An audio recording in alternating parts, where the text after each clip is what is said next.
Hey everyone, welcome back to another video. Today we are reviewing Lili Reinhart's poetry book, Swimming Lessons. This is one that you guys have been requesting for quite a while, and it's taken me a little bit of time to get this review together because there were so many things I wanted to say, so many things I could say. I didn't know if I wanted to tie it in with the film that Lili Reinhart was in, Chemical Hearts, because I saw a lot of, I guess, kind of attempts at similar themes between the film and the book. The film was really bad, but I do actually mention that in a bit, so I won't go into it now. But in the end, I just decided to focus mostly on the poetry, and maybe I can talk about that film in another video if it's something people are interested in. But yeah, this book wasn't what I expected. I don't really know Lili Reinhart as an actor. I've seen like maybe 3 episodes of Riverdale and it got a little bit samey for me. And like I say, I've seen Chemical Hearts and it was so cliched and bad. Incredibly predictable, kind of boring, slow. Anyway, also some laughable plot point. Not the point, anyway, we're getting off point. But I knew this was like a celebrity poetry book, so I didn't have the highest expectations. But, I don't know, I still went into it kind of hoping for the best. And when you read the summary of the book, right, it sounds really good. It sounds like it's a book written for me. Oh, careful baby, you okay? Someone nearly slipped trying to get on the settee. Oh, babes. Hello. Mwah. So yeah, when you read the summary of this book, it does sound like a book written for me. So it says, Swimming Lessons explores the euphoric beginnings of young love, battling anxiety and depression in the face of fame, and the inevitable heartbreak that stems from passion. Accompanied by striking and evocative illustrations, Swimming Lessons reveals the depths of female experience and is the work of a storyteller who is coming into her own, which sounds really promising and great, doesn't it? I mean, I like poetry. I am a woman who has experienced the female experience. I have personally explored the euphoric beginnings of young love, and I have a constant battle with anxiety and depression, not necessarily in the face of fame, but in the face of mediocre YouTube success. And I have experienced inevitable heartbreak. So, all in all, who else would be a better person to get something out of this book? Don't know if I worded that right. Basically, books sound good, yes?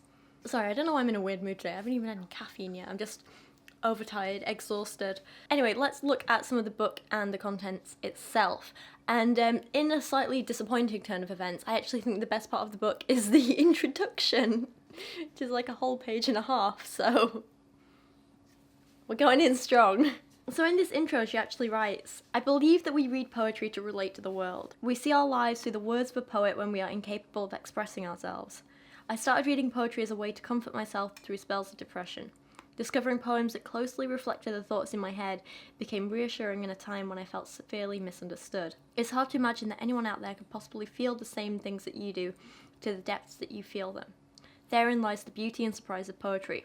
Once you see that someone understands your feelings, suddenly you're not alone anymore. Finally, a poetry book written by an actual poetry lover. Someone who understands and respects and admires the art form.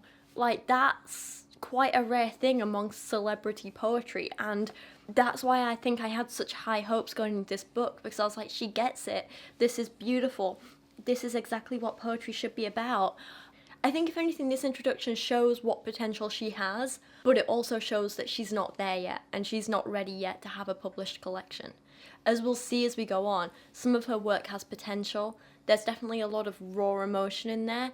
There's definitely some very good ideas. Everything's just underdeveloped, and I think in a few more years, yes, she might be able to create something great, but I just don't think she's quite here yet, and I think she's got this premature start because she's a celebrity, because she's an actress, because her name is known.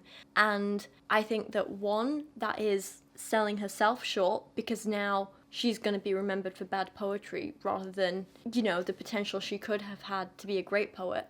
And I think also it's kind of unfair on actual poets who do put the work in and the time and the effort before they eventually get any of their work published. So a quick summary of my thoughts on this book if you don't have time to watch the whole video. The poems are short and without much substance. It's only a 140-page book, but it still felt like it was dragging at times. There was a lot of repetition, it was quite boring, it was quite bland in places. I was just kind of waiting, like, is it over yet? After the first 20 pages or so, I felt like I'd read pretty much all she had to say. Nothing after that was very new or exciting, except maybe 2 or 3 of the poems at the very end of the book. Honestly, there are only so many poems you can read about touching noses and a man giving you his heart but still sleeping with other women, and about how heartbreak is like a disease before it gets kind of tedious. She suffers from a lot of the same problems that Gabby Hanna had, in which this collection contains like 4 drafts of the same poem, but never one complete finished poem. Another big problem that I had is that all the poems kind of blend into one generic blob. There's no real distinction between any of the pieces, and in some cases you don't even know when one poem's ended and another starts. Sometimes you'll look at 2 pages or 3 pages or 4 pages and be like, are these all separate poems, or are they all one big one? Are these 2 poems? Is this one poem, and is this the start of that poem, or does that end that one, or is that a distinct piece? I don't know, because there's just nothing really like distinct about them. They're all kind of the same, but they're also not. There's no consistent, like, say you have 2 pages next to each other that look like they could be part of the same poem. That's only because one of them kind of like starts with a and then or something like that, rather than there being any kind of consistent theme or image throughout. It's like, well, they're vaguely about the same thing or the same scenario, but that doesn't mean they're the same poem. Or I don't know, it's just, it's hard to tell because they're often just so vague and generic and just like bleh. And so in my mind now, thinking back to the poems I'm going to talk about, I'm like, well, there was one that I think was about this, and then one about this, but most of them are just kind of bland and forgettable and just, which is a real shame. And final note on the art in the book, it's alright, it's just not really my kind of thing.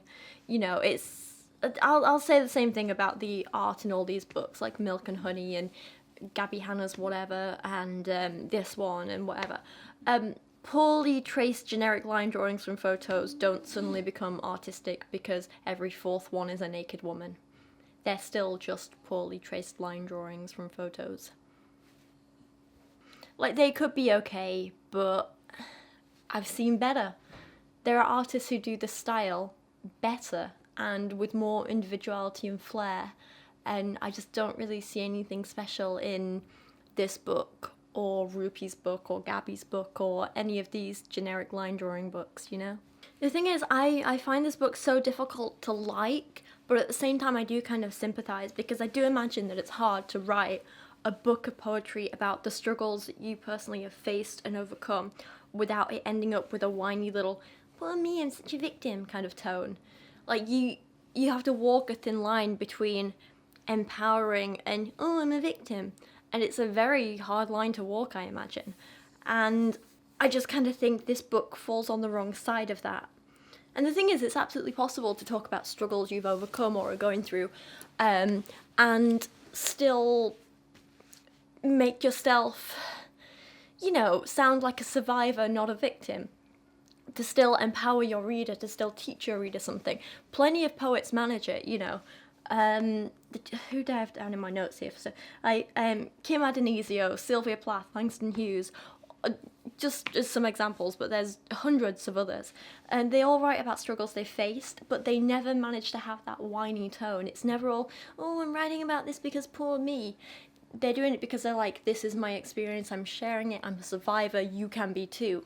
And I think that's the difference in the tone. It's less pity me and more let me inspire you, you know? And that's why I find this book difficult to like, because it seems to fall a little more on the pity me side of things at times. Not in every poem. There's 1 or 2 good ones that I like that we will talk about, but also just bear with me today, please. I've got a little bit of sniffles and a sore throat, so be kind. It just means I'm feeling a little rough and a little down, and filming's taken a while, and I'm getting a little frustrated with myself, so if that comes out in my tone, I'm sorry. I mean, it's not just frustration at myself, though, to be honest. At this point, I've read so many of these bad poetry books for you guys, and I spent so many hours reading and writing and talking and thinking and dreaming about them that I am starting to lose any kind of, like, patience or goodwill that I had in the beginning, you know? It's quite funny that one of my friends, who, he's not really, like, seen all that many of my videos or anything, but he watched my last Gabby Hanna, review, the one of Dandelion, when she sent me her book, and he was like, you seem harsh in this. Like, you're not this mean, like, talking to you in person. You're not like this. Like, what happened? And I was like, oh, you've not seen the other videos. And so I went back and, like, showed him the first video and the others and, like, told him the whole, like, story in the saga and everything from, like, you know, then Gabby sending me that book and it being kind of like a screw you on her part to, like, any of my feedback and whatever. And he was like, oh, no, okay, I get it now. And, yeah, I kind of feel like that's where I'm at with some of these poetry reviews now, is that I've read so many bad poems that I've kind of stopped being able to give people the benefit of the doubt, and I'm like, why is this stuff still getting published? It's a little exhausting, and it's a little, I know, I guess insulting at this point, but, anyway, sorry. Let's look at some of these specific poems. Hey, Coops, are you going to be reading some of these out today? Yeah? Use your best grumbly voice. Good girl. I see. I love you. Okay, so I've tried to roughly organise these, so we're going to start with some of the worst ones in the book and then work up from there, but it's also kind of like a little bit jumping around. I did what felt right. Okay. First, a big criticism. There are far too many poems in this book which fit into the boring one-liner category, or the Tumblr post category, or the Instagram caption category. You know, this kind of bland, generic, vague poem that we've come to know so well from, you know, the likes of Rupee, Cherie Everett, Gabby, all these people. So one of Lily's examples is, I wish I would have kissed you harder before I left this morning. It's not a poem. This is some, like, slightly flirty I miss you text that you send to someone after you've left their bed. Another one reads, how can it be love if you don't fear the loss of them? Which doesn't feel all that healthy, and I don't think it's something that someone with a young, impressionable fan base should be encouraging or romanticising, but here we are. But hey, at least we learnt something in this poem. Clearly, Lili Reinhart has an anxious attachment style, so, you know, samesies. Another one here, like, most of these, there's not really much to, like, say or analyse or even, like, compare them to, because they're just unoriginal and bland and full of kind of nothingness, like this one. I want you in every shade that you come in, all the good, all the bad. Like, if you're using the word shade to imply some kind of, like, colour or tone or whatever, like, instead of just saying all the good, all the bad, why not say all the blacks, all the whites, all the blues, all the reds? Like, play on the colour thing there, or the light-dark thing if you want. I don't know. All the bright lights, all the dark shadows. I don't know. Missed opportunity. And then there are some poems which at least attempt to kind of create a scene and start to do a little bit of showing and not telling.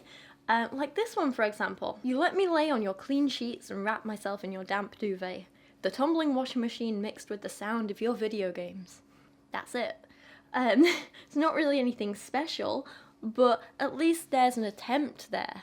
You know, what did make me laugh is after I finished writing this script and sat in bed last night, I decided to go on Goodreads and look at some of the reviews of this book, and one person's review was just that poem copied out as 2 sentences, and she'd given it like 3 stars, like the entire book, and I was like, what does this mean?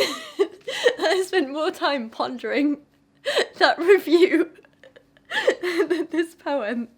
Anyway, sorry, so this poem is like a little vignette of everyday life in a relationship, right? And generally I like poems which act as little vignettes, you know, showing us snippets of life that we can observe and interpret and try and learn from. I also like poems which manage to find beauty in the mundane, that take something so everyday and turn it into something beautiful and wonderful and to be remembered. I like that kind of thing, but I just don't think this poem does it well. There's a little too much mundane and not enough beauty in here for me.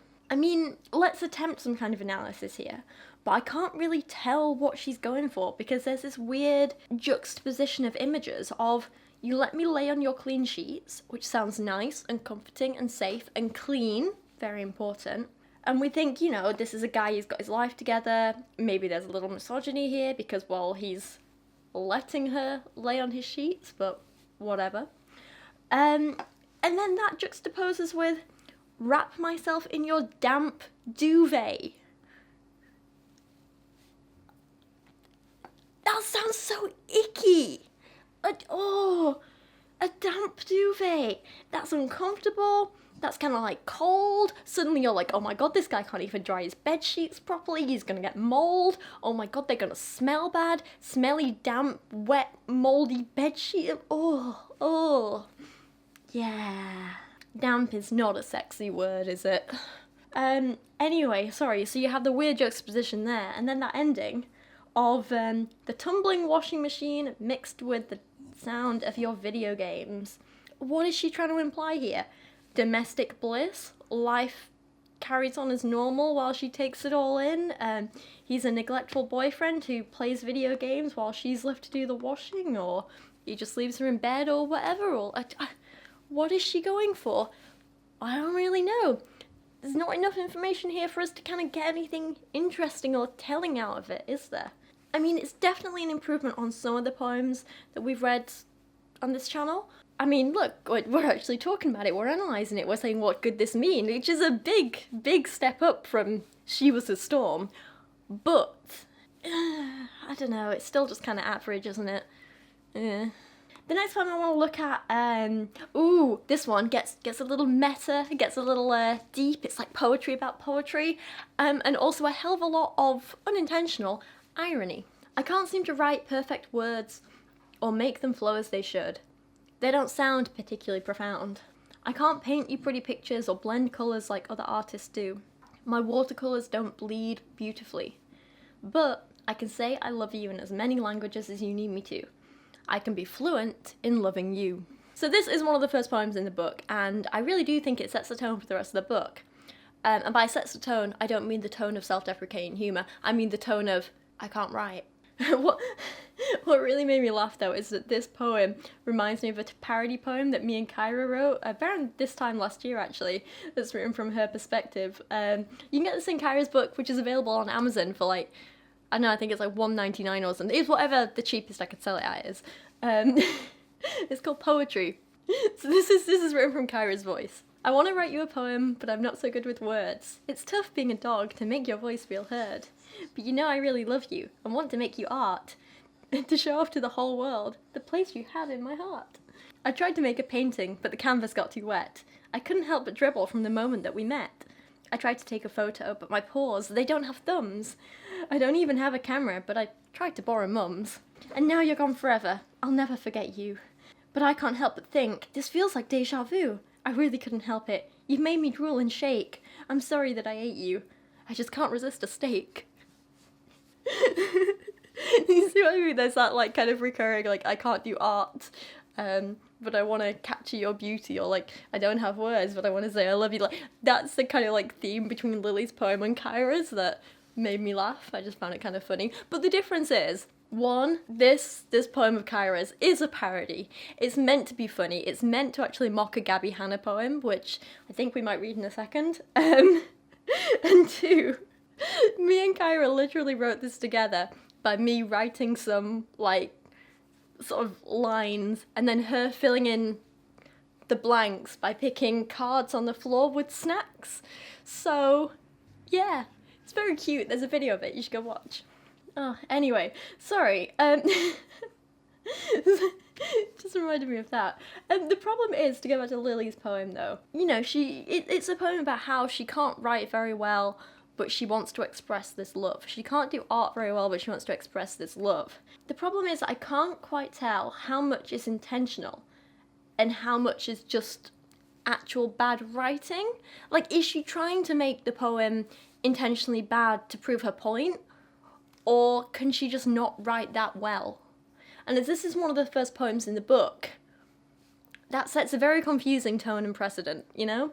The language in this poem is incredibly simplistic, almost childlike. There are a couple of attempts at poetic techniques, you know, the consonants of blend, bleed, beautifully, pretty pictures, that kind of thing, but they're basic, and so they kind of fall a bit flat. There's no real structure. There's a little rhythm to it, but nothing that stands out all that much. So, like I say, I have to ask, is this intentional? You know, is she trying to prove her point that she can't write perfect words? Is she trying to prove the point that the stuff she writes doesn't sound particularly profound? Is that what she's going for? Or is it just an observation? Do you remember in one of my videos we spoke about Wendy Cope's An Attempt at Unrhymed Verse, which is a fantastic little poem, very funny, very clever, in which she tries really, really hard to break all these like rules about poetry and rhyming and that kind of thing, but she keeps kind of falling into these cliches and then trying to like awkwardly change them at the last minute, and it's a very, very funny poem. And it shows that you have to have this real understanding of poetic techniques in order to break and subvert them well and in a good, effective way. Wendy does that brilliantly, and I'm not sure if Lily was going for a similar thing here. I don't know. The problem is that if she was trying to be kind of like awkward and simplistic and write this bad, basic, boring poetry to prove her point, she should have made it more bad and basic than the other poems in the book, not just on the same level. Because in the end it comes across as this is just her writing style and she can't do better. And that's kind of what I'm leaning towards believing. And in the end it just kind of comes across as someone making excuses for her poor writing and then saying, but it has feelings, which we've all learned from Gabby Hanna before is not a valid excuse. And it's just kind of a bit of a shame that we're seeing it in this book from Lily and so early in the book as well. It feels like on the first page, Lily is literally saying, don't get your hopes up, don't expect anything good, but go easy on me because I'm trying to share some feels. Can't critique this book too harshly because feelings, which just never really sits right with me. Yeah, I think this is probably a good point actually. I want to read you the Gabby Hanna poem that we have discussed before, but this is the one that me and Kyra parodied. I want to write you into a poem, but can't find the right synonym. Every time I try, it's just revision after revision. I can't construct a simile without the right comparison, so I'm sure you understand the predicament I'm working in. I wouldn't have an issue if my hunt was for an antonym, repulsive, boring, lame, stupid, irksome, and imperfection. There's no single word in any language ever written to describe the impossible attributes that you, my dear, were given. And the similarities there between Lily's and Gabby's poems are crazy, like, they're basically just saying the same things, but surprisingly, I actually prefer Gabby's version because it's clunky and awkward and like, ugh, and doesn't quite work in places. It's a little cheesy, but it's more interesting than Lily's poem, and there's some actual attempt here to play around with different poetic techniques and language rather than just saying, nah, I can't do them. Yeah, give Gabby some credit for that there. That said, it's still not good compared with some established poets. So at this point, I want to talk a little bit about this kind of like slightly meta poetry, you know, poetry about poetry, people writing about writing, that kind of thing, which to some extent here I think both Lily and Gabby's poems are. They're poetry about poetry. There's a whole section on this in this fantastic book called Staying Alive, Poetry for Unreal Times. The little chapter section is called The Art of Poetry, and fantastic book, really recommend it. And there's a great poem in here, written by, I think he was a Swiss poet called Philippe Jacotet, or you know I can't pronounce French sounding words and stuff, so bear with me. But he wrote a poem which translated to English is called Songs from Below, and there's a section of it in this book translated by the incredible Derek Mahon, you know him. I mentioned some of his own poetry before in videos, and he translated this little section of the poem. I'm rambling, sorry. Anyway, the point is, there's a hell of a lot going on in this poem, and there was a lot I wanted to talk about. My original notes for it spanned like 4 pages, and I was like, well, I can't do like 20 minutes on this one poem alone, so you get in the abridged version now. In this poem, Jacotet talks about the process of creating art and poetry and how the act is seemingly simple and inconsequential, especially in the face of big human emotions and experiences like fear, pain, and ultimately death. I'm going to read you the English translation of this by Derek Mahon, and then we'll have a little discuss. It's easy to talk, and writing words on the page doesn't involve much risk as a general rule. You might as well be knitting late at night in a warm room in a soft, treacherous light. The words are all written in the same ink. Flower and fear are nearly the same, for example, and I could scroll blood the length of the page without splashing the paper or hurting myself at all. After a while it gets you down, this game. You no longer know what it was you set out to achieve instead of exposing yourself to life and doing something useful with your hands. That's when you can't escape. when pain is a figure tearing the fog that shrouds you, striking away the obstacles one by one, covering the swiftly decreasing distance, now so close you can make out nothing but his mug wider than the sky. To speak is to lie, or worse, a craven insult to grief or a waste of the little time and energy at our disposal. Might there be things which lend themselves more readily to words, and live with them? Those glad moments, gladly found in poems, light that releases words as if erasing them, while other things resist them, change them, destroy them even. As if language resisted death, or rather, as if death consumed even the words. And it's a fantastic poem, and if you read the whole longer piece as well, this is just kind of like an extract, there's a hell of a lot more going on, and it's amazing. The original is in French, which, I struggle with speaking at all, but there are some good translations out there, and it's just a fantastic piece as well. Anyway, the point is, just in what we're reading here, I love how at first he tries to make the act of writing seem, as I said before, easy and inconsequential, but it's more like he's trying to convince himself than anyone else, The words are all written in the same ink. Flower and fear are nearly the same, for example, and I could scrawl blood the length of the page without splashing the paper or hurting myself at all. And yet he slips up just a little, because while he's trying to make it all sound easy and simple, he juxtaposes words like soft, treacherous light in his comparisons. Light being soft and treacherous implies that maybe there's a little more depth to it. Maybe it's not quite as safe as you might think.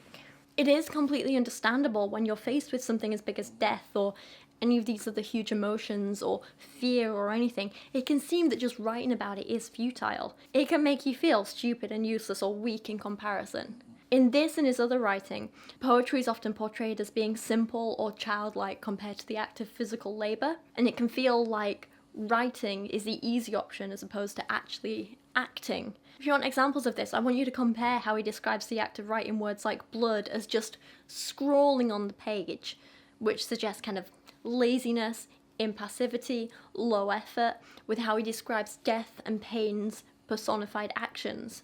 They're much more aggressive and assertive. Instead of just scrawling on the page like he does, death comes along and is tearing the fog, striking away, covering the swiftly decreasing distance. Very strong words that suggest very kind of definitive actions, taking action, doing something. But I'd argue that the irony is that this poem, while he makes writing and poetry seem inconsequential and silly, the irony is that this poem shows that it is the complete opposite. This poem shows that how actually imbuing meaning into your writing is far more difficult and has far more consequences than Jaquetet actually describes in his writing. For example, while man himself cannot escape death and pain is a figure tearing the fog that shrouds you, Jaquetet actually ends the poem by posing the question, might there be things which lend themselves more readily to words, as if language resisted death? And you can go back to those initial lines about how the words are all written in the same ink, and so on. And yes, that's true, the act of writing those words is the same, but the art of choosing them and placing them is what makes them important, and gives them the meaning even if they don't physically change reality or the past. The act of writing can't fight off something like death, but it can maybe change the outcome for people in the future who read and understand and take something from those words. Jaquetet himself, not only in this poem, but in a lot of his works, had a lot to say about poetry as an art form. And one person once wrote about him saying that he saw poetry and the art of writing in general as an attempt to translate the inexpressible into words. And I think that's quite apparent in this poem. And I think, to tie it back to Lily and Gabby's poems, that's kind of what they're going for as well. They're taking something like love, which is this big, intangible feeling that's hard to put into words and hard to describe and explain. It's hard to show. And they're trying to put that into poetry and writing. And it's hard. And they're showing that it's hard. But so is Jaquetet. He's just doing it in a much more effective and meaningful and nuanced way. Funnily enough though, Lily comes back to this theme again at the end of the book, and so this is what I mean about how, you know, it's not just a matter of Lily having poems on the same theme, but it's almost like she writes the same poems, but 2 drafts of each one and puts them both in. Anyway, so like I say, she comes back to this theme at the end of the book with this poem. It's been said that everything you've ever thought has already been thought before by someone else. Everything you've ever said has been said before by someone else. I try to be poetic. I try to come up with beautiful words and make them mean something. For you. Make them sound as if they haven't been spoken before. These poetry books at the library sit there like the pretentious little fucks, saying, "You're too late, we're already here, we beat you." Some other sad, heartbroken romantic has managed to publish their words into the form of a book that will likely sit on a shelf and collect dust for 40 years. But it doesn't matter. I want my words to collect dust, because even if no one reads them, I'll know that I got there eventually. Which again, it kind of doesn't sit right with me, because just because you admit your work is lazy and unoriginal, that doesn't mean it's okay that it's lazy and unoriginal. It's just like in those poems where Gabby Hanna admits she's a bitch, or admits that she wrote this for page filler, or admits that she rushed this, or whatever. Just because she's admitting it doesn't mean it's okay. Just because Lily here is saying that none of her ideas are original, and that, you know, they'll most likely sit on a shelf, blah blah blah, they're not very good, doesn't make it okay. We all have problems, and none of us are perfect. And I mean, I have more issues than I could list in a 4-hour video, so I won't go into them here. But I'm actively trying to work to improve them. And the whole point of identifying your flaws and your faults and your issues and your problems is so you can improve them and work on them. Just admitting your weaknesses is only the first step. And you know, she got on to say like blah blah blah, you know, it's hard to be original, but I'm gonna try to be original anyway. Or she got on to say something like, even these feelings have been felt a million times before, every time I feel I'm with you, you know, they feel brand new, or something like that, rather than just, I tried to come up with beautiful words for you. Like, I don't know. If she tried to show more improvement, I might have a little more respect. But this attitude of, I know I suck, deal with it, isn't something I'm ever really gonna support. I kind of real issues with people selling self-indulgent poetry like this. Like, ooh, but it got me through a lot. But it means something to me. It helped me. Because Gabby does the same thing. And a lot of poets do the same thing. Because if you're charging people for a product like a poetry book, it needs to give the consumer something of value in return. And poetry that helped you can still give value to other people if it's good. You know, it can still be something that people relate to, enjoy, learn from, and so on. But it's the bad poetry that's simply marketed as, don't be too harsh because it's personal to me, that I really have a problem with. Because to me, that doesn't say, oh, it's personal to me. This says, please pay to read what I should have told my therapist. Anyway, let's go back to having a giggle at some of Lily's shorter poems that I don't really have much to say about. This one, for example, is just another generic statement like we saw a lot of in She Was a Storm and Milk and Honey and Dandelion and all those books, blah blah blah. This is how I know I love you so much. Whenever I see something beautiful, I want you to see it too. This one, at least, she's attempting some kind of original metaphor, but what she's actually trying to say is anyone's guess. It seems to be our winter, so I'll try to make snow angels in your cigarette smoke. Also, let's not have poems like this that romanticize smoking, please. That's just gross. This one's just kind of boring. I hope you look at me like you do the sky. Standing, breathless, admiring my colours. Next up are 2 poems I want to look at in a little more depth. These are 2 which use images of illness and injury and the human body and kind of biological imagery and stuff as metaphors for relationships and heartbreak. These are poems which could genuinely have had some potential, and that do have potential, if she'd maybe just worked on them a little more. And again, I don't think they need to be 2 separate poems. I think she could have taken the ideas from both and combined them into one really good poem if she'd just spent a little more time on it and done a little bit more work. Apologies are a band-aid. The wound is still there, underneath. It still hurts. It just looks cleaner on the outside. If I apologised, would you be cured? Or is that just a way of hiding the ugliness of truth? The hurt stays. My sorry will never heal you the way you want it to.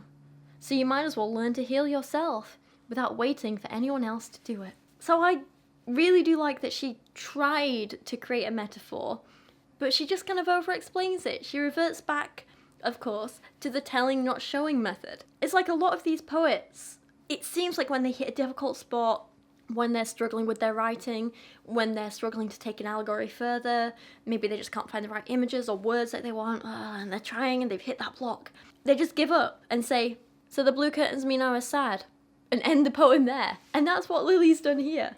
Like, she hit a block with an idea and she just explained the poem to us in the poem. It's kind of boring.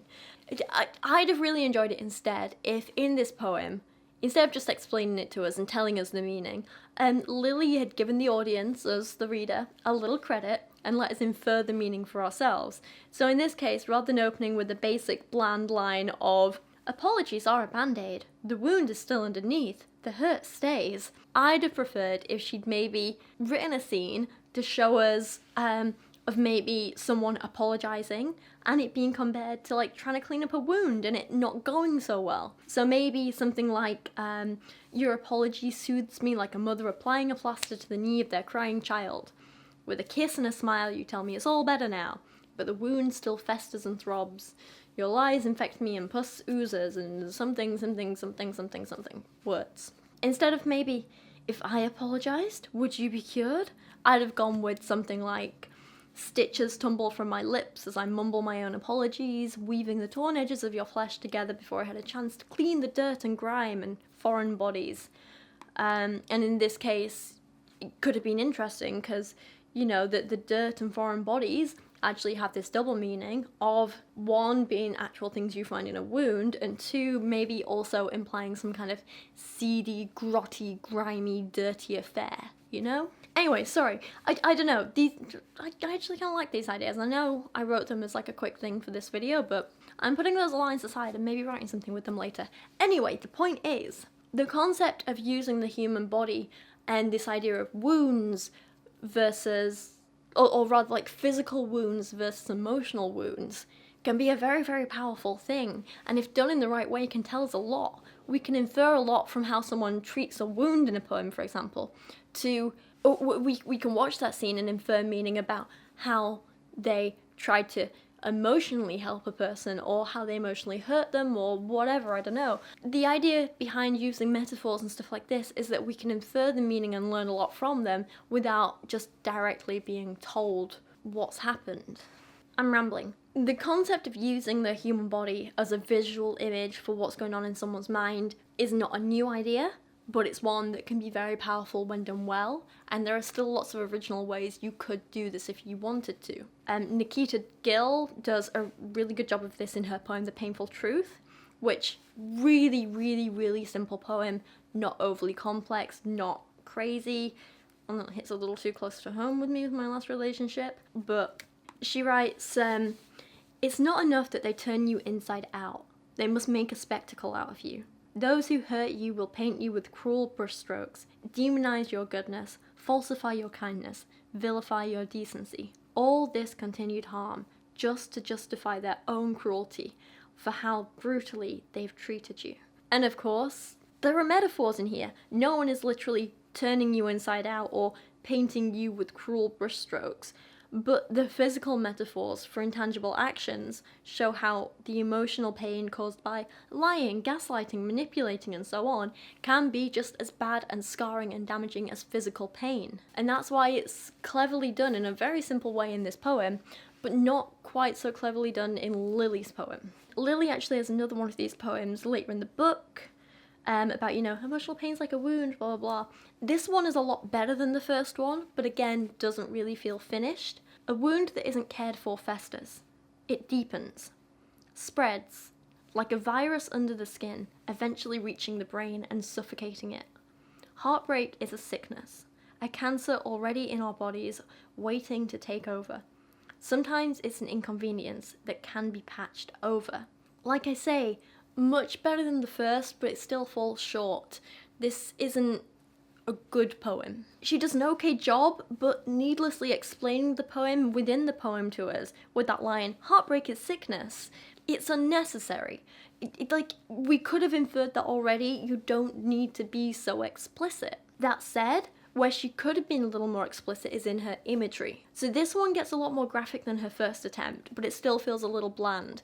In this, she doesn't really take the imagery far enough for us to know how painful and uncomfortable and nasty and damaging this heartbreak is supposed to be. So look at her choice of images. A wound festers, like a virus under the skin, suffocating the brain. And is anyone else annoyed here at the mixing of metaphors? Because Lily clearly doesn't understand how viruses work, so this makes absolutely no sense. A virus doesn't spread under the skin to suffocate the brain. Stop it. A cancer waiting to take over. Like, they're okay, but they're just kind of bland and not very menacing.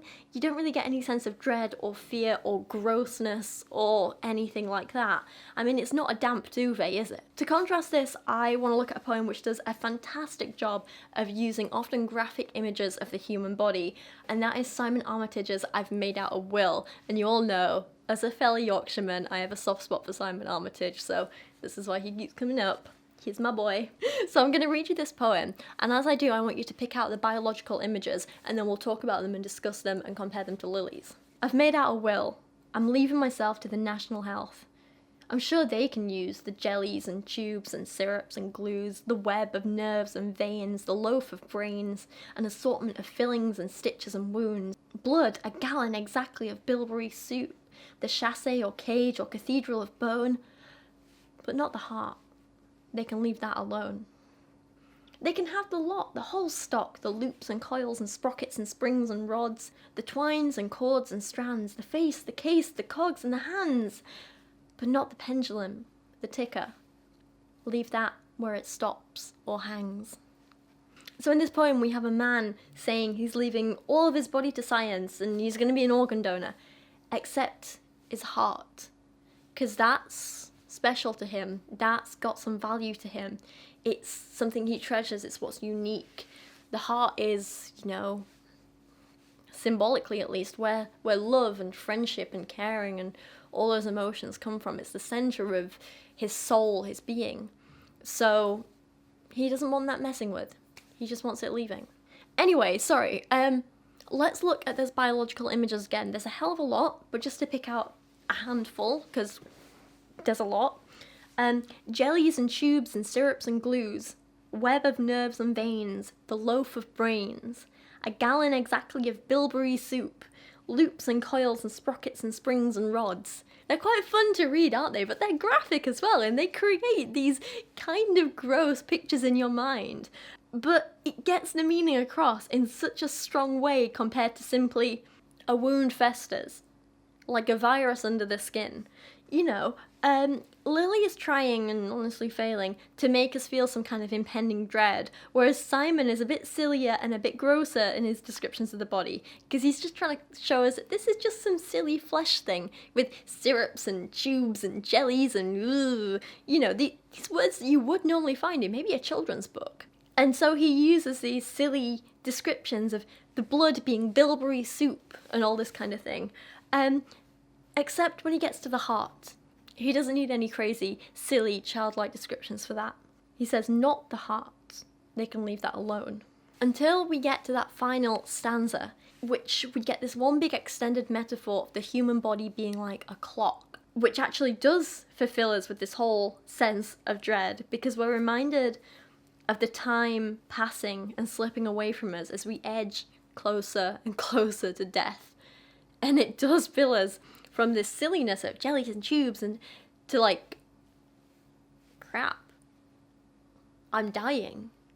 And that is quite dread-inducing. Then, in this extended metaphor, we do get we do get a metaphor for the heart as well. And it's quite a serious one. He calls it the pendulum, the ticker, which is both accurate and again reminds us of the passage of time, which furthers the sense of dread. And if you want to take that image even further, it might be an allusion to Edgar Allan Poe's The Pit and the Pendulum, in which the narrator is tormented by the threat of the pendulum. So comparing the heart to the pendulum, it's kind of like hinting that while his heart's important to him, it's kind of the centre of him, it's, the bit he wants to protect, he's also very aware that the thing he treasures is the thing that could kill him. So, yeah, amazing. And Armitage also has this fantastic use of rhythm and rhyme in this poem, playing with speed and time and moving things along faster and slower, which again all links back into the meaning of the poem. It's genius. In earlier lines, he really ramps up the rhythm with these silly rhymes and short words and using lots of and to speed things along. Lots of internal rhymes on the lines to make the lines go faster.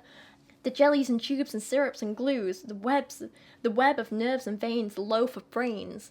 Really, really speedy, quick, and it goes and goes and goes and goes, and it moves things along.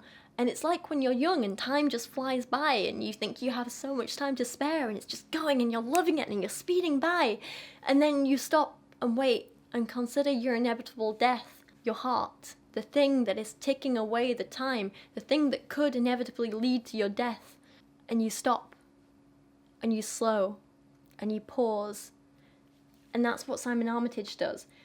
In these last lines, he ends with, but not the heart. They can leave that alone. And you'll notice there's no internal rhyme here, but it is a rhyming couplet with the last line.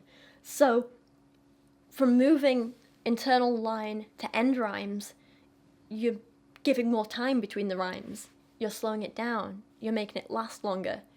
You have the same space. You have the same inevitable amount of time, but you're just trying to drag it out a bit more. Trying to make it last longer. You're trying to make time slow. You're slowing the pace. Yeah, clever poem. Hell of a lot in such a short piece. I could happily talk about it for hours, but let's get back to Lily's poems.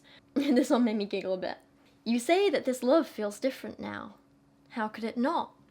You've broken me, and I'll never be put together the same way.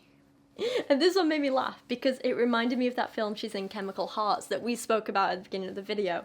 Now, I don't know if there's some marketing tie-in between the film and the book, but both seem as pretentious and fake deep as each other. Both were in places laughably cliche, especially the film.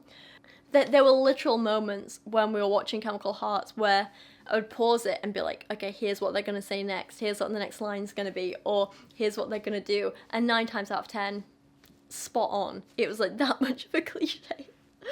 Anyway, there is this one theme running throughout the film, which again, cliche, of how the main character guy, he does that thing where he breaks vases so he can fix them with gold. And it's a Japanese art form, I hope I'm pronouncing this right, called kintsugi. Kintsugi. I'm useless with pronunciation. It's not just other languages. I struggle with English, okay? I'm rubbish. I blame my Yorkshire roots. This whole thing is meant to be one big metaphor for how the character thinks he can just fix broken things with gold and make them better and make them prettier. And it's meant to be a metaphor for how he thinks he can put this broken girl, Lili Reinhart's character, back together and make her more beautiful than ever.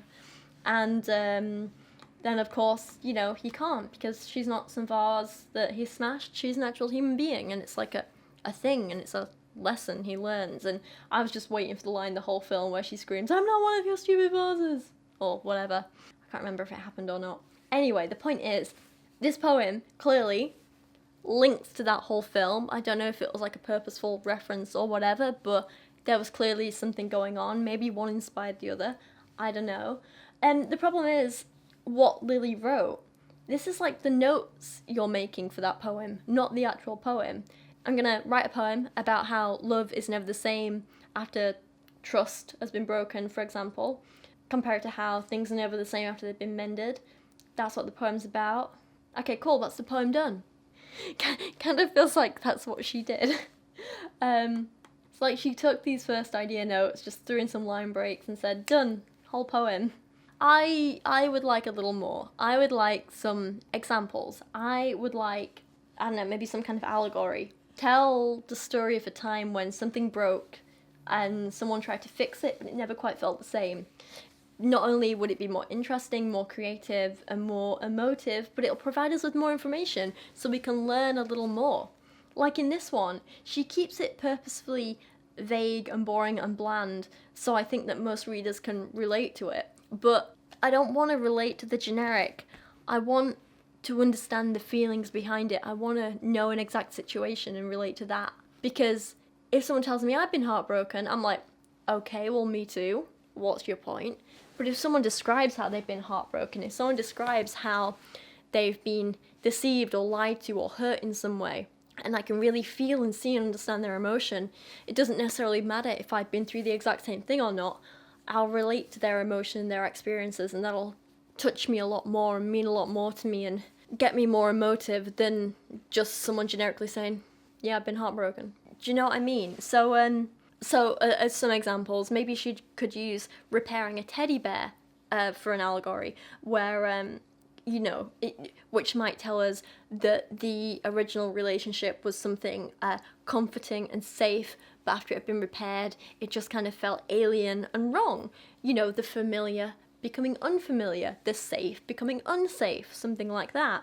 Or she could choose an allegory about like a fancy vase, for example, and that might tell us that the relationship was originally seen as something valuable, something they could both get something out of. Maybe it was some kind of status symbol, for example. Maybe the outward appearance of the relationship, maybe the value that others put on it did matter. But now it's been broken, it's lost all its market value. And sure, it still functions as a vase. Now you've glued it back together, you can still put some flowers in it if you want, but it's not this art piece anymore. It's not special anymore. It's not something people want and value outside of its basic function anymore. And then we could start questioning, well, is it better or worse that now it's no longer an art piece with these high expectations? Maybe it's better that it's just simply a functional piece. Maybe not. But I don't know. If she'd wrote an actual poem and used some of these allegories and told some of these stories and let us pick out these clues and, I don't know, figure these things out for ourselves, maybe it would be more interesting and I would feel like I was reading actual poetry and not just a passive-aggressive tweet. Rambling again, sorry. Anyway, nearly done, I promise. Next up, in the style of Rupee, we get another drunk girl text poem where every line break is her hiccuping and every stanza's end is her accidentally hitting send on the voice note she's trying to send to another person, and I don't know where I'm going with this. It does sound like a drunk girl, like, voice note, though. It was wrong of me to think that this was special, when I wasn't the only one. I don't know what I thought would come of this. I should have known that everything you said meant nothing, when it meant everything to me. But, whatever, let's try and end this video on a positive note. There are some poems which show she has great potential. For example, he said I love you with his eyes closed, the tip of his nose resting against mine, backlit by the sun, with small particles floating in the air around his head, our fingers interlaced gently. I swore I was looking into heaven, seeing this warm, bright glow behind him. It was a feeling I don't think I'll ever experience again.